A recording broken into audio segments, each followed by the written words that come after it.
So this is session 2 on my annual year in review. Another major business project that I did in 2018, we're in 2018 and I am on my second glass of wine, was, of course, Responsive Conference. And I love running annual events. This is something that I've been doing every year in some way, shape, or form since 2015, 2014, or 2015.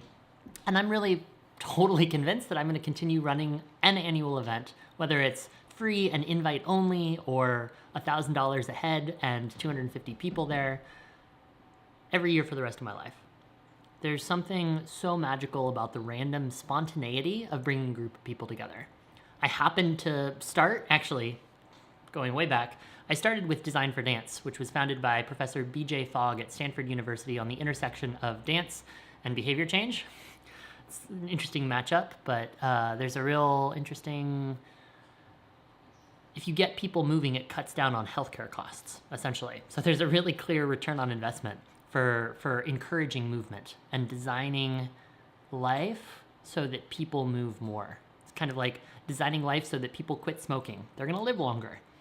I say that drinking wine, which technically is poison for the biological system that is my body, but it still feels fun. So designing for the optimization, not just of health, but of wellness and fulfillment. So that's the wine, not the smoking. I've actually never smoked a cigarette, never even smoked pot. Interesting factoid. But pause for 1 second while my saag paneer, my favorite dish, cooked spinach curry, Indian curry, finishes up. And back. Saag paneer is a different conversation. Sometime I'll walk you through how I'm odd and eat the same thing for dinner every single day and would happily do so for the rest of my life. But Responsive Conference was 1 year. It was the same year I opened up Robin's Cafe. I ran Design for Dance, 175 people. It was about $250 a head at ODC, which is the same location as Robin's Cafe. That same year, 3 months later, I ran Responsive Conference. The cafe catered the conference. Totally masochistic. Do not recommend doing it that way. And I've been running Responsive ever since. I was fascinated by how teams work. And I think I've found the theme for 2018, which is teams, which is a group of people moving together towards a common cause. That's the theme, right? Because whether it is Riley, my puppy, and I, or my ex-girlfriend and I, who we recently separated in October or November of 2018 after a year and a half of dating, we were a team. And why we separated really was because that team no longer became what both of us wanted. The group of people that together produces Responsive Conference, the sponsors, the community partners, the 250 attendees, my own internal team that actually makes the event happen. So that's Willow and Grace and this group of people that I work alongside. My team at Robin's Cafe. It's really clear, actually. Team is the theme of 2018.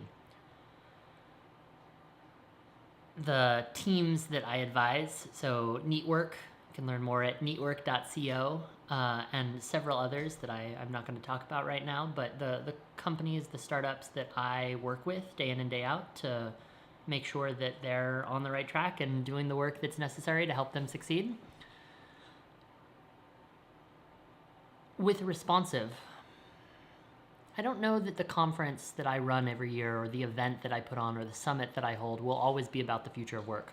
For sure, in 2016, 17, and 18, it's been about how people come together and optimize for their own group performance as a unit, as a group. But increasingly, it's moved in the direction of personal development. And certainly for me, that's where everything starts. It's know thyself. Because if you know yourself, then, if I know who an employee is, then I can build the role specifically to suit them. If I knew, for example, I'll call her out, Twyla at Robin's Cafe was an incredible employee. She was a shift lead, sort of an assistant manager role, but it turned out that she was interested in doing more paperwork. And so we built a role for her where she came to manage our bank account. She had full access to the Robin Cafe bank account. She paid all of the vendors on a weekly basis. And not only did she provide exceptional service to our customers, which is sort of the core thing that Robin's Cafe did, but she also took a role that I had been holding, which was paying all of our vendors. And we had 15 vendors, each with their own separate pay schedule. It was a major pain, a major hassle. And took that off my plate, did it better than I ever did, so vendors no longer had late payments, and it provided her an opportunity to really see the inside of a small business and see what worked and see what didn't and optimize processes, which has even continued on, right? The new owners, at least at first, I don't have insight anymore, but learned from that system that we built together. Harnessing, accessing the potential of all of your people. Saying, what does this person want to do? And what they want to do today is different than what they want to do tomorrow. Today they want to earn more money and they're willing to work 80 hours a week. Tomorrow they fall in love and they want to have a stable job they can count on so that they can spend their time with their partner.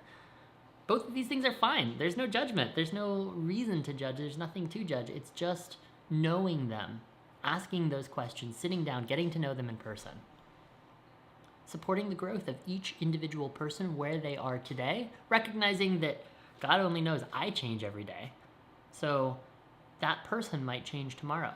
And my job as CEO or boss, as they used to say at the cafe, which is just funny, is to support them. And if I'm doing my job well, I'm supporting their growth. So, Responsive Conference. I love working with speakers because I get to learn from other professionals who are way better in certain domains than I am, way smarter, way more experienced. I get to build a group of people working together towards a common cause. There's a clear end point. So at the very end, we're done.